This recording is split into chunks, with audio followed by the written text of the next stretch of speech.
है। बाप की प्रॉपर्टी में औलाद वारिस है और अकाए रहमत फरमाते हैं उलमा अंबिया के वारिस हैं।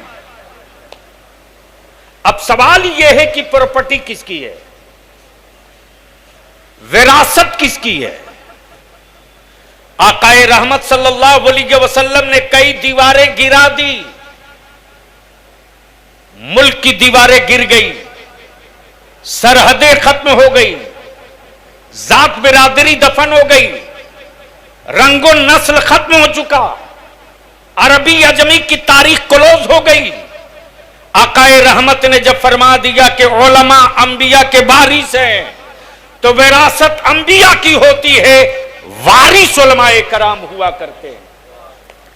अब जाहिर सी बात है, जिस विरासत का जो वारिस होता है वो मालिक भी होता है, और जो मालिक होता है उसको अपनी विरासत बचाने के लिए 24 घंटे हर सांस चाको चौबंद भी रहना पड़ता है। फकत इस दो जुमले पर गुफ्तगू की जाए तो 2.5-3 घंटे लगेंगे।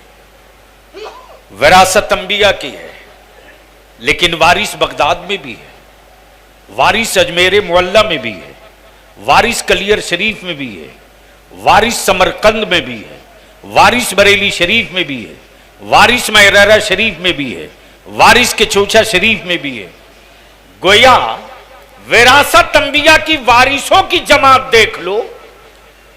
अब इन वारिसों को मालूम है कि यह विरासत बचेगी कैसे, तो इस विरासत के तहफ्फुज के लिए हमारे बुजुर्गों ने कि इस विरासत में कोई मिक्सिंग न करे और इस विरासत में कोई मैन्युफैक्चरिंग न करे और इस विरासत की सरहदों सीमा मुकम्मल तौर से महफूज रहे, इसके लिए हमें दस्ते की जरूरत पड़ेगी, इसके लिए हमें टीम की जरूरत पड़ेगी, इसके लिए हमें एक फौज भी बनानी पड़ेगी।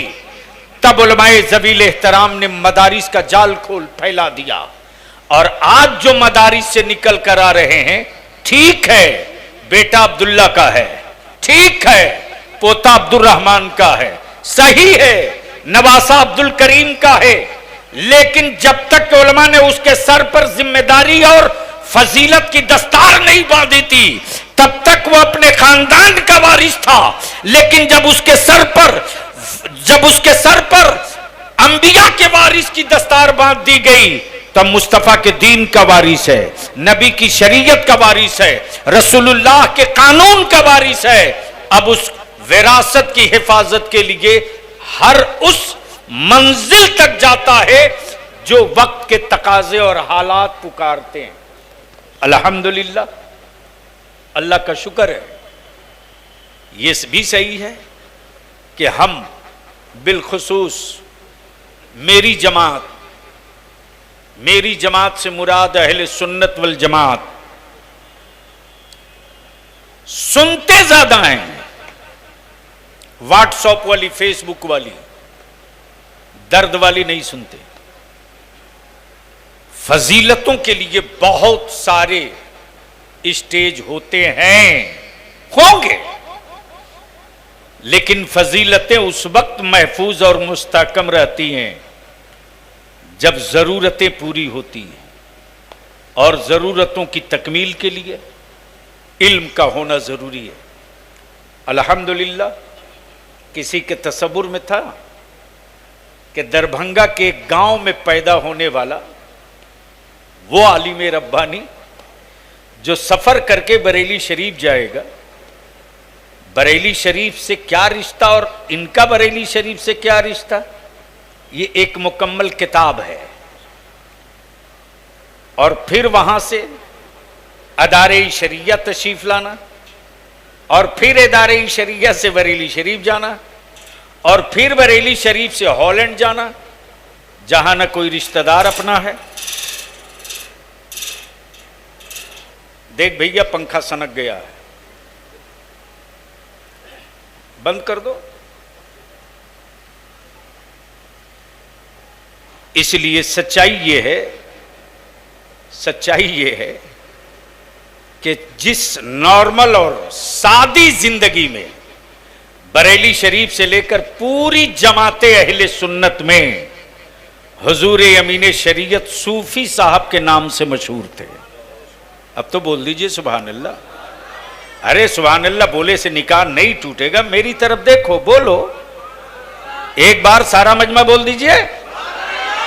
उधर आप मत देखिए, इधर हम देखेंगे। सूफी साहब के नाम से मशहूर, और ये लक़ब वो नहीं है कि चलत फिरत कागज पर कोई किसी को लिख के दे दे वो सूफी हो जाए। और मालूम है सूफी का खिताब दिया किसने है? सूफी का खिताब किसी हुक्मरान ने नहीं, या किसी तंजीम, किसी मीटिंग, किसी इदारे ने नहीं दिया, बल्कि सुन्नतो शरीयत पर सख्ती से अमल देखा, तब मुफ्ती आजम ने सूफी अब्दुल वाजिद का लक़ब दिया। गोया ये सनद है मेरे मुफ्ती आजम की दी हुई सनद है, और सूफी वो नहीं हो सकता जो चार चार अंगूठी पहने। अब तो गजब है हजरत मुफ्ती साहब, अब तो अंगूठा में भी रिंग पहने हुए हैं, और तांबे का एक कड़ा नहीं, दो दो तीन तीन कड़ा।